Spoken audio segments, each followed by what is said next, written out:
नमस्कार विद्यार्थी मित्र. टिक्कर मराठी सरळ सेवा या यूट्यूब चॅनलच्या प्लॅटफॉर्मवरती तुमचं सहर्ष स्वागत. आज आपण बघणार आहोत आजच्या लेक्चर्समध्ये आगामी होणाऱ्या 2025 मध्ये तलाठी भरती, त्याचबरोबर मुद्रांक, टीईटी असेल, नगर परिषद असेल, MIDC असेल, DMER असेल व इतर सरळ सेवेच्या परीक्षा असतील. या सर्व परीक्षांच्या मध्ये आपल्याला विविध विषयांचा अभ्यास करावा लागतो, ज्यामध्ये आपण आजच्या लेक्चर्समध्ये सामान्य ज्ञान, अतिसंभाव्य प्रश्नांचं विश्लेषण आपण बघणार आहोत.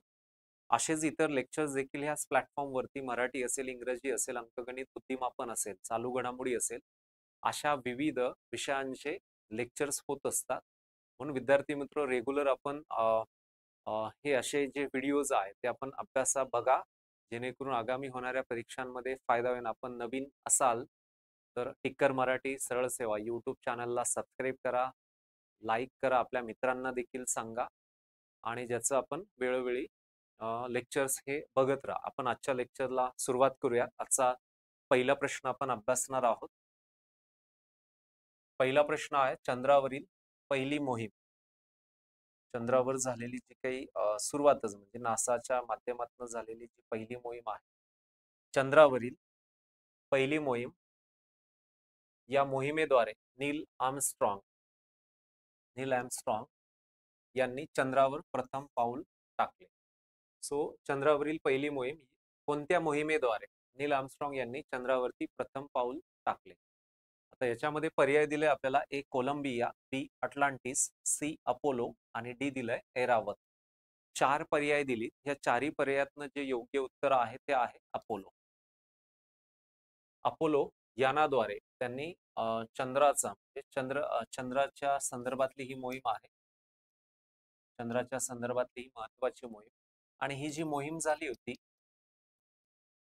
नासाच्या माध्यमातून 1900 ही जी मोहीम आहे 69च्या दरम्यान, आणि ज्याद्वारे चंद्रावरती जाऊन तिथला एक अभ्यास करणं, मग तिथल्या वातावरणाचा अभ्यास असेल, प्रथमच नासानं हे केलेलं होतं. आणि नंतरच्या कालखंडामध्ये रशिया असेल, चीन असेल किंवा इतर अमेरिका तर आहेच, जसं, आणि त्यानंतर भारत असेल, चंद्रयान-1, चंद्रयान-2, 3 मध्ये असेल, विविध क्षेत्राचा तिथला अभ्यास करणे.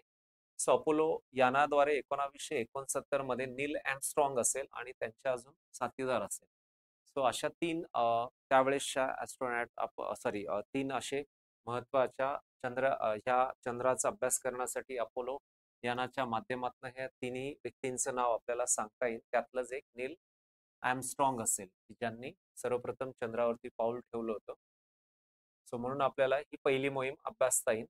ठीक आहे, चंद्राचा अभ्यास करण्यासाठी जो पृथ्वीचा उपग्रह त्याला आपण ओळखत असतो, आणि पृथ्वीपासून चंद्राचं जे अंतर आहे 3,84,000 किलोमीटर, एवढं डिस्टन्स आपण लक्षात घ्या.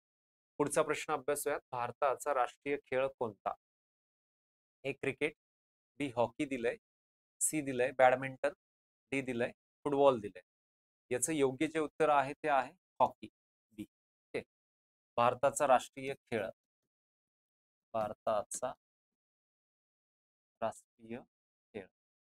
सो हा खेळ जो आहे आपला हॉकी. आता हॉकीचे जे जादूगर आहेत आपले,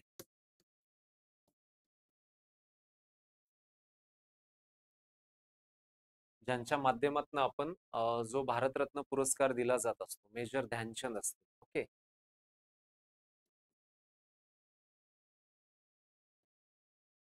पहिले हाच पुरस्कार आपल्याला राजीव गांधी खेलरत्न पुरस्काराने ओळखला जायचा, जो आत्ताचा खेलरत्न पुरस्कार मेजर ध्यानचंद यांच्या नावानं दिला जातो. सो हॉकी असेल. विविध खेळामध्ये भारताचं ऑलिम्पिक असेल किंवा इतर आंतरराष्ट्रीय लेवलच्या ज्या स्पर्धा होतात त्याच्यामध्ये आपले खेळाडू हे विविध ह्या स्पर्धांमध्ये विजय मिळवत असतात, पदक आणत असतात. ठीक. भारतातून सर्वाधिक निर्यात होणारी आंब्याची जात पुढीलपैकी कोणती, असा प्रश्न आपल्याला विचारलाय. ए मध्ये दिलंय ए हापूस, बी केसर, सी नीलम, डी दिलंय तोतापुरी. आता 4 पर्यायांमध्ये याचं योग्य उत्तर आहे ते आहे हापूस. त्याला आपण अल्फान्सो असं म्हणत असतो. आता हापूस आंबा हा भारतातनं विदेशामध्ये एक्सपोर्ट केला जातो. भारतात देखील आहे अल्फान्सो हापूस. आता आपल्याकडे देवगड, रत्नागिरी,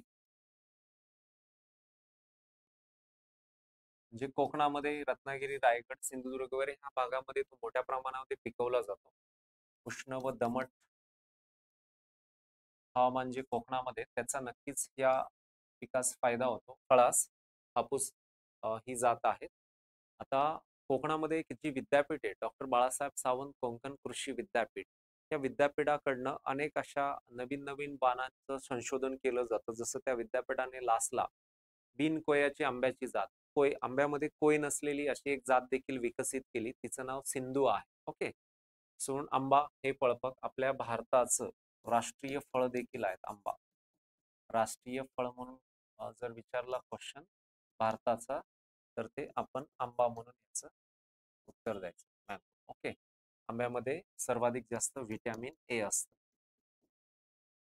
याचं उत्तर आहे मग ए, कापूस. नेक्स्ट, फुफ्फुसाचं मुख्य कार्य पुढील पैकी कोणतं आहे? सो बघा, ए शरीराला ऊर्जा, बी रक्ताचं शुद्धीकरण असेल, शरीराला अन्न पुरवठा असेल आणि डी यापैकी नाही. याचं योग्य उत्तर आहे डी, रक्ताचं शुद्धीकरण असेल. आता ह्याचं बराचसा जो आपण जसा की रोल असेल, लंग्स रोल असेल, सो ऑक्सिजनच्या संदर्भात एक आहे महत्वाचा रोल, ऑक्सिजनचा देखील एक भाग आहे. ब्लड शुद्धीकरण ही ब्लडच्या संदर्भातलं एक महत्वाचं आहे. आणि इतर जे आहेत मोठ्या प्रमाणामध्ये आपल्याला गॅस एक्सचेंज असेल अजून त्याच्यामध्ये महत्वाचा रोल. सो असे बरेच रोल त्या ठिकाणी आपल्याला लंग्स फुफ्फुसाचा आहेत आपल्या ह्युमन बॉडीसाठी महत्वाचा रोल आहे. याचं योग्य उत्तर आहे रक्ताचं शुद्धीकरणाच्या संदर्भात देखील. पुढे, भारताला मिग विमान देणारा देश कोणता आहे? ए मध्ये अमेरिका, बी जपान, सी फ्रान्स आणि डी दिलंय आपल्याला रशिया. मिग विमान, तर याचं योग्य उत्तर आहे रशिया. आता रशिया हा भारताचा पहिल्यापासूनचा मित्र राष्ट्र आणि म्हणून मिक्स सिरीज जी असेल ती, जसं आपल्याला रशियाची त्यामध्ये मदत मिळाली, आपल्याकडे देखील त्याची बांधणी सुकोई वगैरे असेल नंतरच्या काळात. सो असे बऱ्याच अशा अपडेशन होत गेलं. फायटर जेट लढाकू विमान असेल आपल्याकडे, HL हिंदुस्तान एरोनॉटिक्स लिमिटेड असेल, जे आपल्याकडे भारतात विविध नाशिक असेल, कर्नाटक महाराष्ट्रात नाशिक असेल, कर्नाटकात बँगलोर असेल, अशा ठिकाणी आहेच प्लांट. सो म्हणून भारताला विमान देणारा देश आहे रशिया. मग आता याच्यामध्ये मिग विमान असेल, त्यानंतर रणगाडे असेल आणि इतर बरंच संरक्षण दलाच्या संदर्भात जी मदत आहे ती भारताला रशिया हा करत असतो. 1965चं युद्ध असेल, त्यानंतर पाकिस्तान सोबत, त्यानंतर 71 मधलं असेल, 1999 असेल, अशा विविध युद्धांच्या दरम्यान संरक्षण डिफेन्स बेस मदत ही आपल्याला रशियाकडनं मिळाल्याची दिसून येते. विशेषतः 71 मध्ये खूप मोठी मदत आहे रशियाकडनं. ठीक आहे. हा, अजून दुसरी मदत असेल आपल्याकडे, मिसाईल असेल बघा, क्षेपणास्त्र,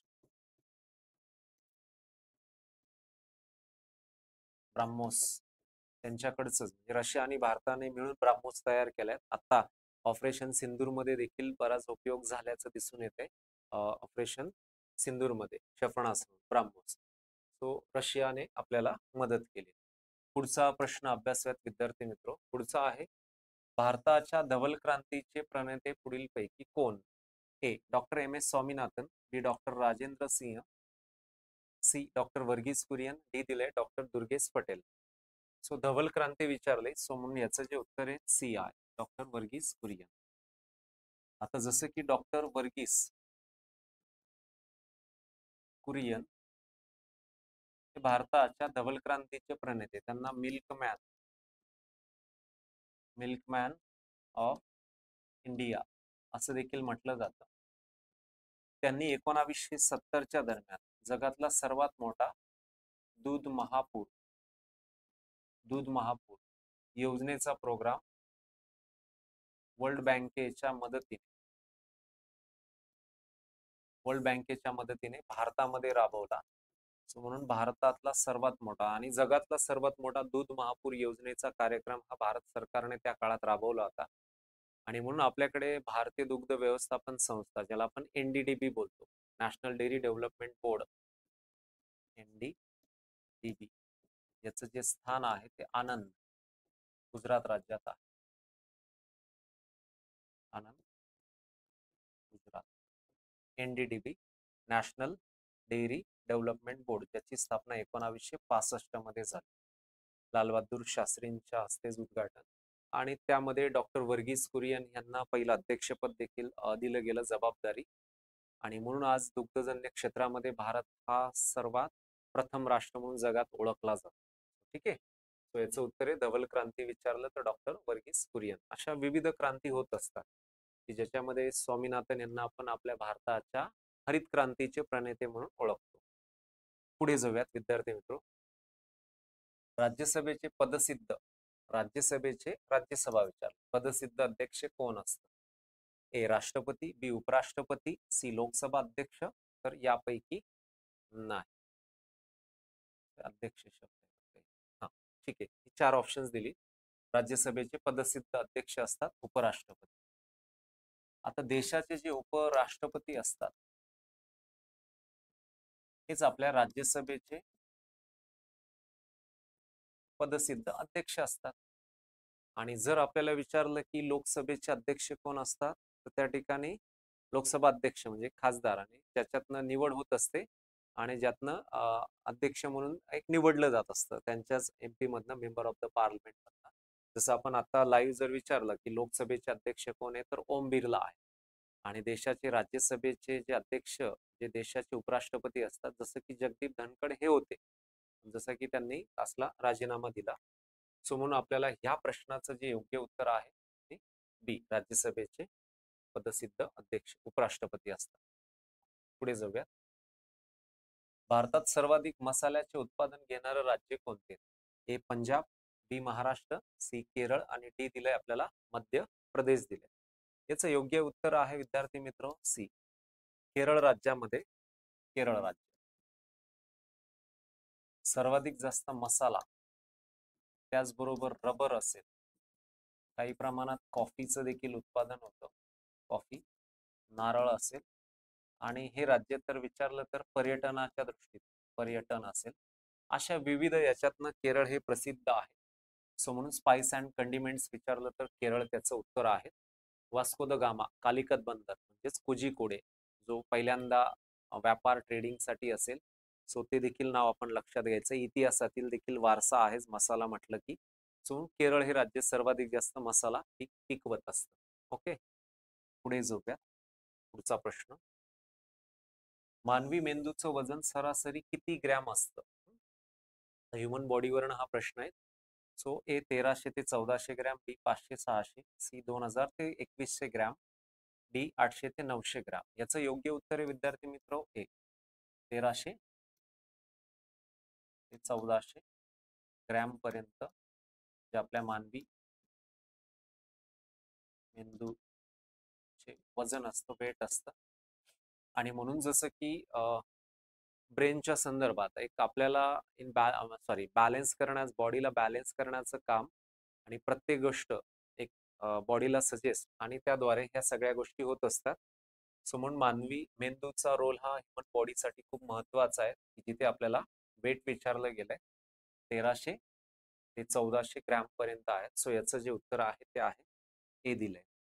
सो जनरल सायन्स, फिजिक्स असेल, केमिस्ट्री असेल, त्याचबरोबर बायो असेल, जीवशास्त्र, त्यानंतर वनस्पतीशास्त्र असेल, त्यानंतर इतर शाखा असतील, त्याद्वारे देखील आपल्याला जनरल सायन्सच्या माध्यमातून बरेच क्वेश्चन मागच्या आगामी होणाऱ्या प्रश्नपत्रिकांच्या मध्ये तर परीक्षांमध्ये येतीलच. पण मागील ज्या प्रश्नपत्रिका आहेत त्याचं जर विश्लेषण केलं आपण प्रॉपर, तर नक्कीच आपल्याला कळेल की विविध अशा विषयांच्या वरती प्रश्न आहेत. आपल्याला एखादा विभाग किंवा एखादा सब्जेक्ट अभ्यासून चालणार नाहीये, तर संपूर्ण सब्जेक्ट आपण अभ्यासा. ज्यासाठी आपल्याला टिक्कर मराठी या यूट्यूब प्लॅटफॉर्मवरती आपल्याला असेच विविध विषयांचा अभ्यास करता येणार आहे. तर रेग्युलर आपण कंटिन्यू आपण तसे लेक्चर्स बघत राहा, आणि त्याचबरोबर आपण त्या चॅनलला सबस्क्राईब देखील करा. आपल्याला नक्कीच इतर देखील व्हिडिओ आपल्यापर्यंत पोहोचतील. ओके, नेक्स्ट जाऊयात पुढे. सर्वाधिक सिंचन क्षेत्र असणारा महाराष्ट्रातील जिल्हा कोणता? ए मध्ये दिलाय रायगड, डी पुणे, सी अमरावती, आणि डी दिलंय आपल्याला अहिल्यानगर. सो या चार पर्यायातनं योग्य उत्तर आहे अहिल्यानगर. ओके, क्वेश्चन काय दिलंय? सर्वाधिक सिंचन क्षेत्राचे प्रमाण. आता अहिल्यानगर जर म्हटला, हा जिल्हा महाराष्ट्रातला नाशिक प्रशासकीय विभागामध्ये येतो. आता ह्या जिल्ह्यामध्ये सिंचन क्षेत्राचं तर प्रमाण आहेच बऱ्यापैकी, आणि त्याचं रिझन पण आहे की विहिरींची संख्या, विहिरींचे प्रमाण सर्वात जास्त आहे अहिल्यानगर. त्याच्यामुळे देखील सिंचन क्षेत्राला फायदा होतोच, परंतु गोदावरी असेल एक नदी, दुसरी असेल प्रवरा आणि यांच्या उपनद्या, यांच्यामुळे देखील शेती क्षेत्राला, उद्योग व्यवसायाला मोठा असा फायदा होतो. कारण अहिल्यानगरमध्ये आज महाराष्ट्रातल्या क्षेत्रफळानं सर्वात मोठा जिल्हा आहेच आहे, परंतु अहिल्यानगर महाराष्ट्रातील सर्वाधिक जास्त ऊसाची लागवड देखील करत असतो, हे आपण विसरता कामा नये. विठ्ठलराव विखे पाटील जे सहकार मूर्ती होऊन गेले अहिल्यानगरमधनं, ज्यांनी प्रवरानगर सहकारी तत्वावरचा साखर कारखाना त्या काळातला असेल, इतर बरेचसे सर्वाधिक साखर कारखाने देखील अहिल्यानगरमध्ये आहेतच. सो याचं योग्य उत्तर आहे अहिल्यानगर. ओके. सिंचन क्षेत्र, सर्व प्रकारची फळं पिके, कडधान्य, तृणधान्य पिकवणारा हा जिल्हा आहे. आणि आपण एक ऍड करा याच्यामध्ये की आपल्या महाराष्ट्र राज्यातील कृषी क्षेत्रासाठी संशोधन करण्यासाठीचं पहिलं जे कृषी विद्यापीठ शासनामार्फत उभारलं गेलं ते आहे अहिल्यानगरमध्ये, महात्मा फुले कृषी विद्यापीठ, राहुरी, जिल्हा अहिल्यानगर. पुढे जाऊयात. नेक्स्ट, वातावरणातील ऑक्सिजनचे प्रमाण किती टक्के असते? So option A 11, B 16, C 21, D 32. याचं योग्य उत्तर आहे 21. आता आपल्याकडे जे ऍटमॉस्फिअर असतं, ओके, वातावरण म्हणूयात, वातावरण ऍटमॉस्फिअर, ऍटमॉस्फिअर मध्ये जे ऑक्सिजन असतं हे 21% आहे. आणि आपल्याला इतर जर विचारले काही नायट्रोजन असेल, नायट्रोजन, तर त्याचं प्रमाण असतं 78%. इतर बरेच असे ऑदर देखील बरेच महत्वाचे वायू असतात. सो वातावरण हे आपल्याला अनेक वायूंना भरलेलं आहे, तर ज्याच्यामुळे तपांबर, स्थितांबर आणि आपण बहिर्मंडळाकडे जाताना त्याचे स्तर त्यानुसार हा तापमान कमी जास्त होत जातं आणि लेयर्स आपण लक्षात घेतो. उत्तर आहे 21%. पुढे, बिहारचं दुःख अश्रू म्हणून कोणती नदी ओळखली जाते? सो हा एक प्रश्न जसा, ए कोसी, बी ब्रह्मपुत्रा, सी तापी आणि डी दिलंय नर्मदा. या प्रश्नाचं योग्य उत्तर आहे कोसी नदी. कारण गंगा नदी उपनदी म्हणून कोणाला बघितलं आहे तर कोसी. अनेक गंगेच्या उपनद्या, ज्यातनं ही महत्वाची लेफ्ट साइडनं हिमालयातनं येणारी महत्वाची नदी, जी जिचा उगम वरती हिमालयात म्हणजे नेपाळ ह्या देशात होतो आणि ही भारतात येऊन पुढे बिहार राज्यात येते. बिहारमध्ये ती येऊन फ्लड तयार करते आणि त्याद्वारे भरपूर पूर येतो. त्याच्यामुळे अनेक वेळा असंही त्याचा अभ्यास केला गेला की मूळ प्रवाह सोडून बाजूला निघणे पाणी, आणि ज्याच्यामुळे जीवित आणि वित्तहानी मोठ्या प्रमाणात होते. याचं उत्तर आहे कोसी. बाकी आसामचं अश्रू जर असा प्रश्न आला तर त्याचं उत्तर तुम्ही द्यायचंय ब्रह्मपुत्रा. ठीक आहे, पुढे जाऊया. जगातील सर्वात मोठे वाळवंट पुढीलपैकी कोणते आहे? ए मध्ये दिलंय थर, बी गोबीचे, सी सहारा, डी यापैकी नाही. सो जगातले विचारलंय, सो योग्य उत्तर आहे सी सहारा. सहारा हे वाळवंट आफ्रिका खंडात आहे. आफ्रिका, कारण आपल्याला पृथ्वीच्या अगदी जर बघितलं आजूबाजूला पूर्व, पश्चिम, उत्तर, दक्षिण आणि त्या दरम्यान असणारा आफ्रिका खंड आहे. आफ्रिकेतनं बघा विषुववृत्त देखील आफ्रिका खंड असेल, विषुववृत्त पास होतं आणि म्हणून तो आफ्रिका असेल, एफ लिहितो इथे आफ्रिका खंड. हा सर्वात उष्ण देखील ओळखला जातो, म्हणजे तापमान देखील जगात सर्वात जास्त आफ्रिकेत नोंदवलं जातं.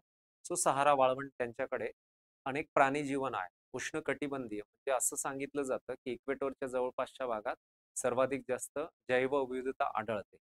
म्हणजे आपल्या पृथ्वीच्या उत्तर गोलार्धापेक्षा, हा उत्तर गोलार्ध आहे, हा दक्षिण गोलार्ध आहे, सो या दोन्ही गोलार्धापेक्षा इक्वेटोरच्या जवळचा हा जो भाग आहे तसा, त्याच्या दरम्यान जैव विविधता सर्वाधिक जास्त आढळते.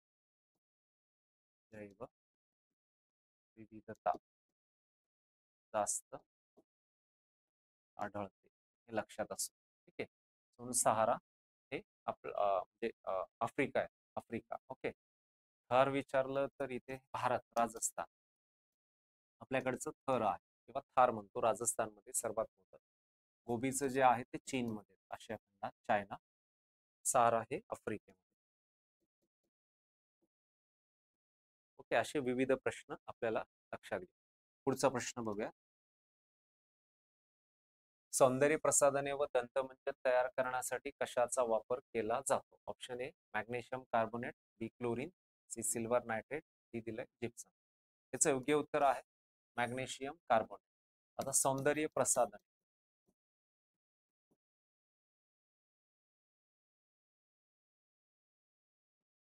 त्याच्यामध्ये जसं हा मॅग्नेशियम कार्बोनेटचा वापर केला जातो की आपल्याकडे जसं दंतमंजन बनवण्यासाठी देखील, पण जसं आपल्याला इथं सांगितलं की सौंदर्य प्रसाधनांमध्ये इतर ऑदर देखील बऱ्याचशा घटकांचा वापर केला जातो, जसं याचं उत्तर तर हे आहेच. सौंदर्य प्रसाधनांमध्ये जर बघितलं आपल्याला ॲज अ फॉरेस्ट बेस्ड जे वृक्ष असतात त्याचा बऱ्याच आहेत. त्याच्यामध्ये चंदन असेल, निलगिरी असेल, त्यानंतर आपण इतर जर बघितले अजून बरेचसे प्लांट्स आहेत, रावल्फिया सर्पेंटिना किंवा हा इतर बरेचसे मेडिसिनल प्लांट्स किंवा ही प्लांट्स असतील, हे देखील आपल्याला याच्यामध्ये वापर होत असतो. सो याचं जे उत्तर आहे ए आहे मॅग्नेशियम कार्बोनेटचा सर्वात बऱ्यापैकी वापर होतोच. पुढचा प्रश्न अभ्यासूयात आपण नेक्स्ट. सतीची चाल कायद्याने बंद करणारे इंग्रज अधिकारी कोण, असा प्रश्न आपल्याला विचारलाय इतिहासातील. आता इतिहासामध्ये बऱ्याच वेळा आपण मागील प्रश्नपत्रिकांचा जर अभ्यास केला तर त्यामध्ये एक असं लक्षात येईल की इतिहासातील समाज सुधारकांवरनं प्रश्न आहेच. त्याचबरोबर आपल्या ज्या क्रांतिकारी चळवळी होत्या त्यांचाही प्रश्न आहेच. तो सर्वात महत्वाचं इतर की जो ब्रिटिश जे आपल्याकडे भारतात आले, ईस्ट इंडिया कंपनीची स्थापना जर 1600 मध्ये झाली, त्यानंतर सुरत असेल, दक्षिणेकडची विशाखापट्टणम ही वखार असेल, आणि त्यांची तळं ती स्थापित करत गेले आणि व्यापार करत गेले. ह्या अनुषंगाने अमानुषपणे अत्याचार असेल भारतीयांच्यावरती आणि हे स्वातंत्र्य मिळवण्यासाठीची जी धडपड असेल आपली, अशा अनेक क्रांतिकारी चळवळी झाल्या. आणि म्हणून इंग्रजांनी जिथं जिथं भारतामध्ये त्यांनी जी काही कामं केली, ते ज्या सुधारणा असतील त्यावरती हमखास क्वेश्चन विचारली गेली. त्याचाही आपण लेक्चर्समध्ये तर घेतोच आहोत. आपणही अभ्यास करा. सतीची चाल कायद्याने बंद करणारा इंग्रजकारी, ऑप्शन मध्ये ए दिले लॉर्ड कॅनिंग दिले, बी लॉर्ड डलहौसी. लॉर्ड डलहौसी शब्द आहे, लॉर्ड डलहौसी शब्द आहे. त्यानंतर सी लॉर्ड बेंटिक आणि डी दिले लॉर्ड मेयो. सो याचं उत्तर आहे सतीची चाल कायद्याने बंद करणारे इंग्रज अधिकारी लॉर्ड बेंटिक. सो बेंटिकचा मोठा असा रोल आहे सतीची चाल बंद करण्यासाठी. अशा ज्या प्रथा होत्या त्या काळातल्या वाईट अशा, तो त्यांना संपुष्टात आणायचं ज्यासाठीचं त्यांचंही योगदान असेल. त्यानंतर राजा राममोहन राय असतात, राजा राममोहन रॉय असतात, ज्यांचं देखील या गोष्टीसाठी योगदान आहे. सो असे एक प्रश्न असतील. नेक्स्ट, सरदार सरोवर प्रकल्प पुढीलपैकी कोणत्या राज्यात आहे, असा प्रश्न आपल्याला विचारलाय. बऱ्याच वेळा धरणांवरनं बहुउद्देशीय प्रकल्पांवरनं प्रश्न असतात. पर्याय बघूया. पहिला हे हरियाणा, बी गुजरात, सी तेलंगणा, डी दिलंय कर्नाटक. याचं योग्य उत्तर आहे बी गुजरात राज्यात. सरदार सरोवर प्रकल्प. आता हे आपल्याकडे गुजरात राज्यात, भारतातील गुजरात राज्यात हा प्रकल्प नर्मदा नदीवर आहे. कोणता? नर्मदा नदी, ही भारतातली सर्वात लांबीची पश्चिम वाहिनी नदी नर्मदा नदीवर आहे. जेणेकरून ह्या प्रकल्पाचा फायदा मध्य प्रदेश, महाराष्ट्र, गुजरात या राज्यांना शेती उद्योग व्यवसायासाठी सर्वात जास्त होत असतो. आता सरदार सरोवर प्रकल्पाची उंची वाढवली जाऊ नये म्हणून मेधा पाटकर ह्या लढतायत. कारण उंची जर वाढवली गेली तर बॅकवॉटरमुळे तिथल्या शेतकऱ्यांच्या जमिनी ह्या पाण्याखाली जातील आणि म्हणून त्यांचं उदरनिर्वाहाचं साधन जाईल. म्हणून नर्मदा बचाव आंदोलनाच्या नेत्या आहेत मेधा पाटकर, हे आपण इथे लक्षात असू. ठीक आहे, पुढे जाऊयात. Next question. पुढचा प्रश्न अभ्यासूयात. नैरोबी ही कोणत्या देशाची राजधानी आहे, असा प्रश्न विचारलाय. हे रशिया, बी फ्रान्स, सी केनिया आणि डी दिलाय इटली. सो याचं योग्य उत्तर आहे सी केनिया. ओके, नैरोबी ठिकाण आहे केनिया. सो अनेक संशोधन संस्था देखील त्या ठिकाणी आहेत. सो बऱ्याच वेळा आपल्याला असे जे प्रश्न असतात की एखाद्या देशाची राजधानी, जसं पॅरिस ही फ्रान्सची आहे, ओके, त्यानंतर जसं इस्लामाबाद असेल, पाकिस्तान असेल, कोलंबो असेल, श्रीलंका असेल, अशा विविध राष्ट्रांच्या ज्या काही कॅपिटल्स आहेत आणि त्यांचं मुळातच चलन असेल, करन्सी, त्याच्यावरनं देखील क्वेश्चन्स विचारली जातात. सो ह्याचं योग्य उत्तर आहे केनिया. ठीक आहे. नेक्स्ट. सो म्हणून विद्यार्थी मित्र, आपल्याला इतिहास असेल, भूगोल असेल, नागरिकशास्त्र असेल, राज्यघटना, त्यानंतर जनरल सायन्स असेल, अशा विविध विषयांच्या वरचे जे काही प्रश्न आहेत ते सामान्य ज्ञानमध्ये विचारले जात आहेत.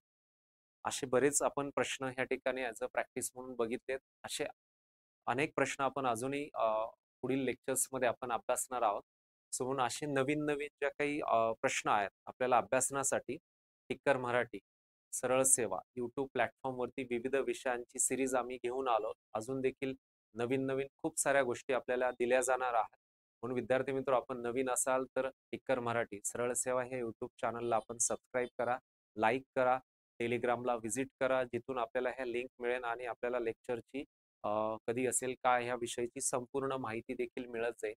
आणि म्हणून तुमच्या अगदी आगामी होणाऱ्या, तुमच्यासाठी होणाऱ्या आगामी ज्या परीक्षा असतील त्यासाठी टिक्कर मराठीची पूर्ण टीम आपल्या सोबत आहे. आपण देखील त्याच गतीने अभ्यास करायचा आहे. सो अभ्यासासाठी सर्वांना खूप शुभेच्छा. थांबणार आहोत आपण. भेटूयात पुनश्च नेक्स्ट लेक्चरला. Thank you so much. Thank you.